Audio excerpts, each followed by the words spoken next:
दोस्तों आज की हमारी सच्ची घटना की शुरुआत होती है उत्तर प्रदेश के अमेठी जिले से। और उसी उत्तर प्रदेश के अमेठी जिले में एक गांव पड़ता है जिस गांव का नाम जगदीशपुर गांव होता है। उसी गांव का रहने वाला हेम सिंह, जिसकी पत्नी का नाम तृष्णा होता है, उसकी अपनी एक इकलौती बेटी होती है जिसका नाम सलोनी होता है, जिसकी उम्र लगभग 14 साल के आसपास होती है। ये जो सलोनी नाम की लड़की रहती है दरअसल 9वीं कक्षा की छात्रा होती है। इधर ये हेम सिंह जो रहता है पेशे से ऑटो रिक्शा चालक होता है। दरअसल ये ऑटो रिक्शा चलाकर अपने घर का गुजर बसर किया करता था। तकरीबन ये महीने का 10 से 12 हजार रुपये कमा लिया करता था। इधर जो इसकी पत्नी तृष्णा रहती है दरअसल ये सिलाई कढ़ाई का काम किया करती थी। दोस्तों ऐसे आगे वक्त बीतते रहता है। अब देखते ही देखते तारीख आती है 2 सितंबर 2025 से। ये हेम सिंह नाम का जो व्यक्ति रहता है अपना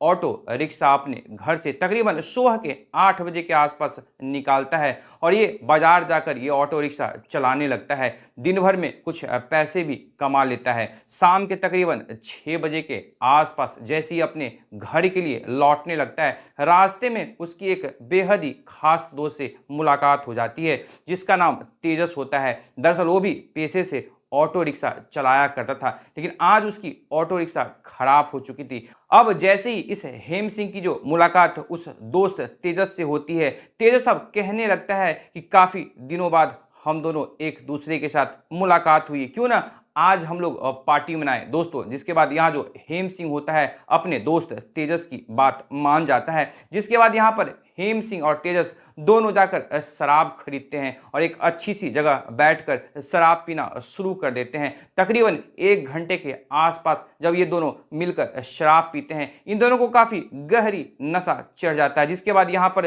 जो तेजस होता है हेम सिंह से कहने लगता है कि अब हम लोगों को घर चलना चाहिए। जिसके बाद यहाँ पर जो हेम सिंह होता है अपने दोस्त तेजस से कहने लगता है कि तुम्हारी तो ऑटो रिक्शा खराब है, आखिर तुम घर कैसे जाओगे? ऐसा करो कि तुम मेरे ऑटो रिक्शा पर बैठ जाओ, मैं तुम्हें घर तक छोड़ देता हूं। दोस्तों ठीक वैसा ही होता है। यहाँ पर जो तेजस होता है हेम सिंह के ऑटो रिक्शा पर बैठ जाता है। जिसके बाद यहाँ हेम सिंह अपना ऑटो रिक्शा लेकर अपने घर के यानी कि अपने दोस्त के घर के तरफ चल देता है। अब तकरीबन 10 मिनट का ही वक्त गुजरता है, तभी यहाँ पर हेम सिंह का जो ऑटो रिक्शा होता है एक चलती हुई ट्रक से टकरा जाता है और ट्रक में टकराने के बाद इसका जो ऑटो रिक्शा होता है वो खेतों में जाके गिर जाती है, जहां पर इस तेजस को तो हल्की फुल्की चोट आती है, मगर यहाँ पर हेम सिंह को गहरी चोट आ जाती है। जब ये एक्सीडेंट होता है तो वहां के कुछ आसपास के लोग भी इस एक्सीडेंट को देख रहे होते हैं, जहां पर कि वहां के आसपास के लोग अब उस ऑटो रिक्शा में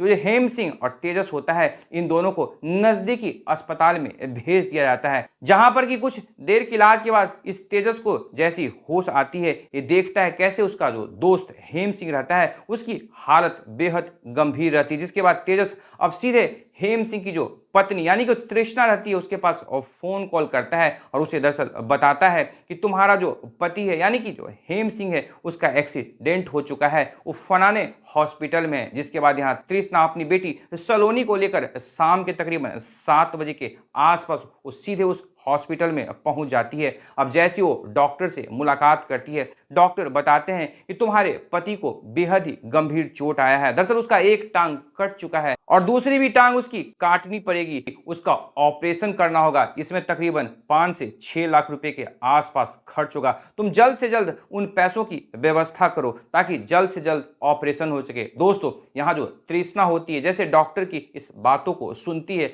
वो अंदर से बेहद दंग हो जाती है। मन ही मन सोचती है कि घर में तो एक फूटी कौड़ी नहीं है, तो आखिर मैं 5 से 6 लाख रुपए लाऊंगी तो लाऊंगी कहां से? फिर दोस्तों यहाँ जो तृष्णा होती है आखिर मजबूरी में करती तो क्या करती, फिर वो अपने मन में सोचती है कि गांव का जो साहूकार है उसी से पैसे उधार मांग लेती। दोस्तों जिसके बाद यहाँ जो तृष्णा होती है अपनी बेटी सलोनी को हॉस्पिटल में ही छोड़ते हुए से कहने लगती कि बेटी तुम यहीं पिता के पास रुको, मैं दरअसल गांव जाती हूं और सुबह तक 5 से 6 लाख रुपए व्यवस्था कर लाती हूं। और उसके बाद वहां तृष्णा डॉक्टर से कहने लगती है कि आप ऑपरेशन की तैयारी शुरू कर दीजिए, सुबह तक मैं 5 से 6 लाख रुपए लाकर आपको दे दूंगी। दोस्तों जिसके बाद वहां के जो डॉक्टर होते हैं उस हेम सिंह की ऑपरेशन की तैयारी शुरू कर देते हैं और यहाँ जो तृष्णा होती है अपनी बेटी को हॉस्पिटल में ही छोड़कर सीधे गांव के लिए निकल पड़ती है। अब जैसी वो गांव जाती है, रात के तकरीबन 9:30 बजे के आसपास वो सीधे अब उस साहूकार जिसका नाम रवि सिंह होता है उसके घर पर पहुंचकर डोरबेल बजाती है।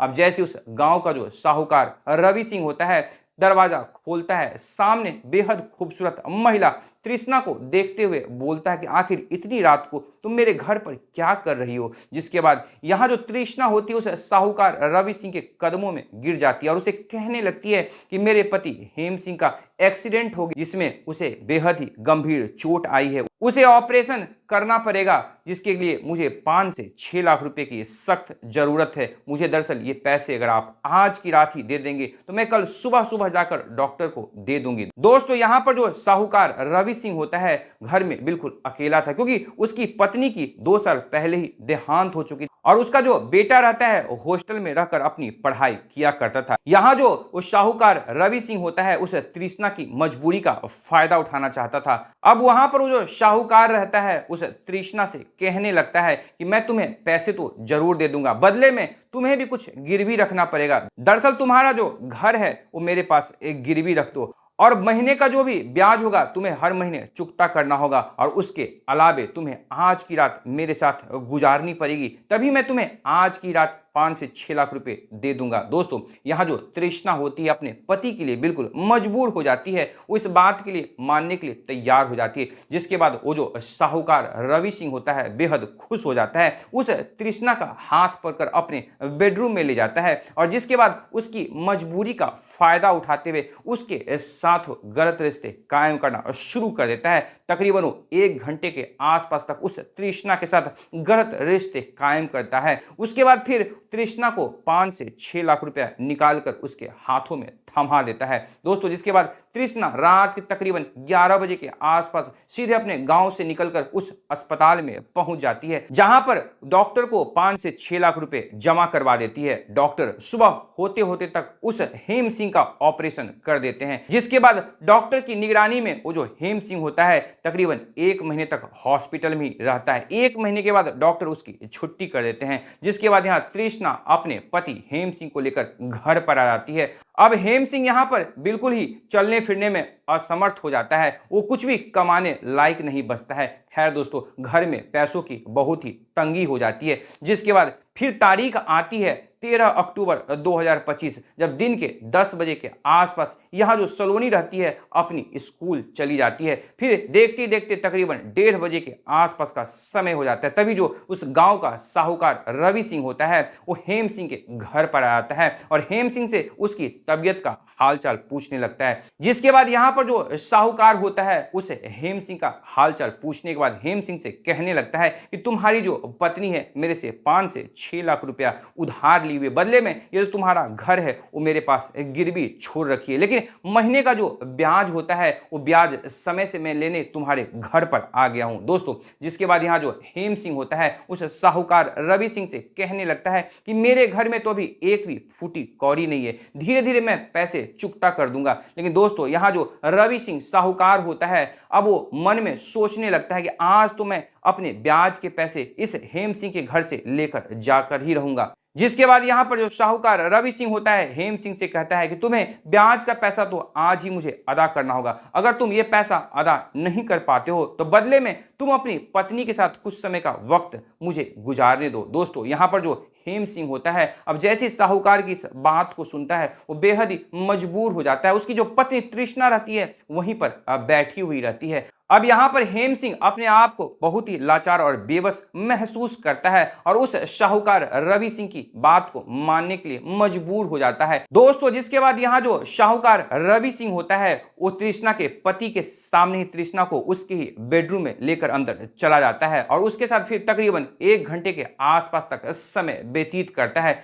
इधर जो सलोनी की स्कूल की टाइम की जो छुट्टी होती है वो भी हो चुकी रहती है। अब सलोनी जैसी घर पहुंचती है तब तक वो देखती है कि कैसे साहूकार जो रहता है उसकी माँ के कमरे से अपने कपड़े संभालते हुए बाहर निकलता है। अब यहाँ पर जो सलोनी होती है उसे भी धीरे धीरे कुछ ना कुछ बातें समझ में आ रही होती है, लेकिन जैसी साहूकार रवि सिंह की नजर आज उसकी बेटी सलोनी पर पड़ती है, वो भी मुस्कुराते हुए बस उस सलोनी को देखते रहता है। कहीं ना कहीं अब साहूकार की जो नजर है सलोनी पर टिक जाती है। वो किसी भी कीमत में उस सलोनी को हासिल करना चाहता था।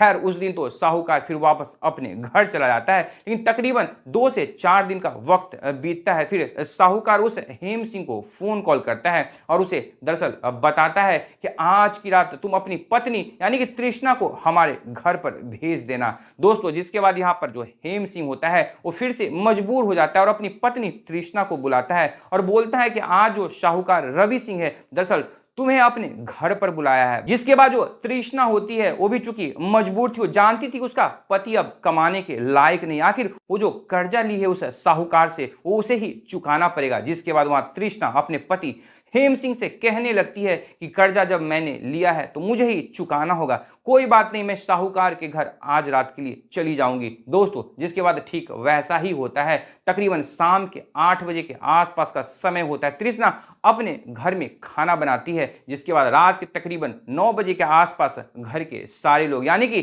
तृष्णा की बेटी जो सलोनी होती है और हेम सिंह तीनों लोग आपस में मिलजुल कर खाना खाते हैं और ये लोग सब अपने अपने कमरे में सोने के लिए चले जाते हैं। यहाँ तृष्णा की जो बेटी रहती है वो कमरे में जाकर सोने चली जाती है। रात के तकरीबन 10 बजे के आसपास का समय हो जाता है। अब यहाँ पर तृष्णा अपनी बेटी सलोनी से कहती है कि मैं तकरीबन 1 घंटे के आसपास के लिए साहूकार के घर जा रही हूँ, दरअसल उसके घर पर कुछ जरूरी काम निपटा कर आना है। दोस्तों यहाँ पर जो सलोनी होती है वो कहीं ना कहीं ये भांप लेती है कि जो मेरी माँ तृष्णा है दरअसल वो जो कर रही है वो सही नहीं करी, लेकिन वो भी जान रही थी कि मेरी माँ तृष्णा उस साहूकार रवि सिंह से 5 से 6 लाख रुपए कर्ज ली हुई है, आखिर वही कर्ज वो अदा करने जा रही होगी। दोस्तों जिसके बाद यहाँ जो तृष्णा रहती है अपनी बेटी को कमरे में सोती हुई छोड़कर वो सीधे साहूकार के घर के लिए निकल पड़ती है और साहूकार के घर पर पहुंच जाती है, जहां पर साहूकार मुस्कुराते हुए तृष्णा को अपने कमरे के अंदर ले जाता है और फिर उसके साथ गलत रिश्ते कायम करना शुरू कर देता है। देखते देखते रात के तकरीबन 12 से 12:30 बजे का समय हो जाता है। उस तृष्णा के हाथ में 2 लाख रुपए सौंप देता है और दरअसल उसे बताता है कि अब अगली बार तुम नहीं आना, तुम अपनी बेटी सलोनी को मेरे साथ रात बिताने के लिए भेजना। दोस्तों यहाँ पर जो तृष्णा होती है पहले तो साफ साफ इनकार कर देती है, लेकिन जैसी वो 2 लाख रुपए देखती है उसे लालच आ जाती है और वो कहती है कि मैं अगली बार जरूर अपनी बेटी को तुम्हारे घर पर रात बिताने के लिए भेज दूंगी। दोस्तों वहां से वो 2 लाख रुपए लेकर तृष्णा सीधे अपने घर आ जाती है और फिर अपने पति हेम सिंह को बताने लगती है कि साहूकार ने अगली बार रात बिताने के लिए दरअसल हमारे बेटी को अपने घर पर बुलाया है, इसके एवज में उसने मुझे 2 लाख रुपए दिए हैं। यहाँ पर जो हेम सिंह होता है वो भी पैसों की लालच में आ जाता है। वो भी मन ही मन सोचता है कि अगर मेरी बेटी भी उस साहूकार के घर पर जाना शुरू कर देगी तो मुझे उसके एवज में आगे भी अच्छी रकम मिलते रहेगी, फिर हमारा घर का जो माली हालात है, ये जो तंगी है वो दूर हो जाएगी। दोस्तों जिसके बाद यहाँ पर हेम सिंह अपनी पत्नी की इस बात को सुनकर अपनी पत्नी से कहने लगता है कि तृष्णा हम दोनों मिलकर सलोनी से बातचीत करेंगे, उसे मनाएंगे कि वो साहूकार के घर पर जाए। जिसके बाद अब यहाँ हेम सिंह अगली सुबह अपनी बेटी सलोनी को अपने पास बुलाता है, उसे दरअसल बताता है कि दरअसल साहूकार जो है वो तुम्हें अपने घर पर रात में बुलाया है, लेकिन यहाँ पर जो सलोनी होती है अपने माता पिता के इस बात को ठुकरा देती है। वो कहती है कि दरअसल माँ तो पहले से उस साहूकार के घर पर जाती है क्योंकि उसने 5 से 6 लाख रुपए कर्ज लिए हैं, तो मुझे समझ में आता है, मुझे इस बात का कोई ऐतराज नहीं है, लेकिन मैं उसके घर पर नहीं जाऊंगी। लेकिन दोस्तों यहाँ पर जो उसके माता पिता यानी कि हेम सिंह और तृष्णा रहते हैं वो पैसों की लालच में बार बार अपनी बेटी पर दबाव देना शुरू करते हैं, लेकिन उसकी जो बेटी सलोनी रहती है इस बात के लिए कतई राजी नहीं होती है। खैर दोस्तों जिसके बाद अब यहाँ पर सलोनी और हेमराज जो होते हैं फिर उस साहूकार को फोन कॉल करते हैं, दरअसल बताते हैं कि मुझे 2 से 3 दिन का वक्त चाहिए, अपनी बेटी को मैं मना लूंगा और तुम्हारे घर पर भेज दूंगा। दोस्तों जिसके बाद यहाँ साहूकार बेहद खुश हो जाता है और साहूकार की हिम्मत इतनी बढ़ जाती है कि अब वो सलोनी के सामने ही और उसके पति हेम सिंह के सामने ही उसके घर पर ही तृष्णा के साथ वो वक्त बिताने के लिए पहुंच जाया करता था। दोस्तों देखते देखते तारीख आती है 20 अक्टूबर 2025, जिस दिन यहां पर साहूकार अब हेम सिंह को फोन कॉल करता है, कहता है कि आज दीपावली है, आज की रात मैं तुम्हारी बेटी के साथ वक्त गुजारना चाहता हूं, आज की रात तुम अपनी बेटी को मेरे घर भेज देना। दोस्तों यहां पर जो हेम सिंह होता है फिर से पैसों की लालच में एक बार बेटी से फिर बात करता है, बेटी को अपने पास बैठाता, अपनी पत्नी तृष्णा को भी अपने ही समीप बैठाकर बेटी को समझाने लगता है कि बेटी देखो, अगर तुम आज की रात उस साहूकार रवि सिंह के घर पर नहीं जाओगी तो ये हमारा जो घर है वो खाली करवा देगा और हमारे घर पर कब्जा भी कर लेगा, फिर हम लोग रोड पर कैसे अपनी आगे की जिंदगी बिताएंगे। दोस्तों यहाँ जो सलोनी रहती है उसके मन में पहले से बहुत कुछ चल रहा होता है, उसके मन में बहुत सारा द्वंद्व रहता है। वो अपने माता पिता से कहता है कि तुम फिक्र ना करो, मैं आज की रात उस साहूकार के घर पर जरूर जाऊंगी। दोस्तों जिसके बाद यहाँ पर ये जो हेम सिंह होता है और उसकी पत्नी तृष्णा बेहद ही खुश हो जाती है। जिसके बाद रात के तकरीबन 9 बजे के आसपास यहाँ पर तृष्णा अपने लिए और अपनी बेटी और अपने पति के लिए खाना बनाती है, सब लोग साथ मिलकर खाना खाते हैं। जिसके बाद यहाँ हेम सिंह अपने कमरे में सोने के लिए चला जाता है, तृष्णा भी अपनी बेटी सलोनी के साथ अपने कमरे में आ जाती है। यहाँ पर जो तृष्णा रहती है बार बार अपने बेटी पर दबाव डाल रही होती है कि आखिर वो कितने बजे उस साहूकार रवि सिंह के घर पर जाएगी। बेटी जो यहाँ होती है कहती है कि मैं 12 बजे के आसपास उस साहूकार के घर पर जाऊंगी। दोस्तों जिसके बाद देखते देखते यहाँ हेम सिंह भी अपने कमरे में गहरी नींद में सो जाता है और यहाँ तृष्णा की भी आंख लग जाती है, यानी कि अब सलोनी के जो माता पिता रहते हैं दोनों गहरी नींद में सो चुके होते हैं। तभी यहाँ सलोनी जो होती है अपने काम को अंजाम देने के लिए जो उसके दिमाग में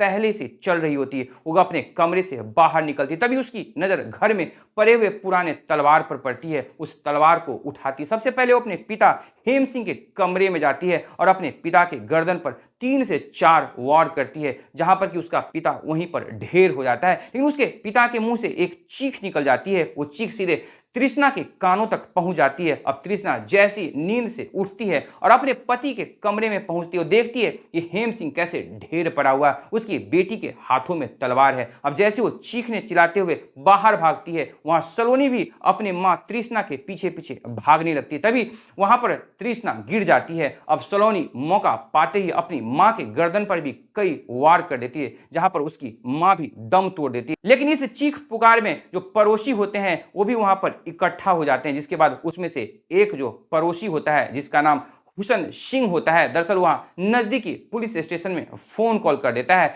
अब जैसी वहां के नजदीकी पुलिस स्टेशन में फोन कॉल जाती है, वहां के पुलिस वाले आधे घंटे के अंदर ही उस मौके स्थल पर पहुंच जाते हैं, जहां से उस सलोनी को गिरफ्तार कर लिया जाता है। उससे काफी गहन पूछताछ की जाती है कि आखिर ये सब हुआ तो हुआ क्यों, आखिर इसके पीछे की वजह क्या है। जिसके बाद जो सलोनी होती है अपनी मां की काली करतूत के बारे में बताना शुरू कर देती है और उस साहूकार के बारे में सब कुछ बता डालती है। जिसके बाद यहाँ पर जो पुलिस वाले होते हैं उस सलोनी और वो जो साहूकार रहता है उस दोनों के ऊपर कानून कार्रवाई की जो प्रक्रिया है उसे शुरू कर दिया जाता है। दोस्तों यह तो भविष्य के गर्भ में छिपा हुआ कि आखिर सलोनी और उस साहूकार की उसकी किए की क्या सजा मिलेगी। लेकिन यहाँ सोचने और समझने वाली बात यह है कि ये जो सलोनी रहती है, ये जो अपने माता पिता के साथ जो कर देती है, यानी कि उसे मौत का घाट उतार देती है, क्या वो सही करती है या गलत करती है, इसके बारे में आपका अपनी क्या राय है। आप अपनी राय हमारी इस कहानी के कमेंट बॉक्स में जरूर साझा कीजिएगा। तो दोस्तों यह थी पूरी कहानी। हम उम्मीद करते हैं कि इस पूरी कहानी को सुनने के बाद इस कहानी से भी आपको भी कुछ ना कुछ जरूर सीख मिली होगी। तो दोस्तों फिर मिलेंगे एक नई कहानी में एक नई सोच के साथ। तब तक आप अपना ख्याल रखें, अपनों का ख्याल रखें, हर संभव दूसरों की जरूर मदद करें, क्योंकि यकीन माने आज आप किसी की मदद करेंगे तो कल को आपके लिए भी कोई ना कोई जरूर खड़ा होगा। तब तक सतर्क रहें, सुरक्षित रहें। जय हिंद, जय भारत।